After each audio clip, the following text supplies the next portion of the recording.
ليه بنضحك لو شفنا حد بيضحك حتى لو مش عارفين هو بيضحك على إيه؟ عمرك شفت حد بيضحك من قلبه وفضلت تبصله شوية وبعدين لقيت نفسك بتضحك معاه؟ حتى وانت مش عارف هو بيضحك ليه؟ اللي حصل ده اسمه العدوى العاطفية، يعني مشاعر الناس ممكن تتنقل لينا من غير ما نقصد. الضحك بالذات حاجة معدية، ومخنا فيه خلايا اسمها ميرور نيورونز أو الخلايا المرآية.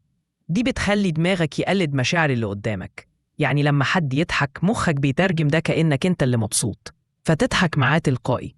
والسبب أعمق كمان، البشر كائنات اجتماعية، والضحك كان دايما وسيلة للتواصل والأمان وسط المجموعة.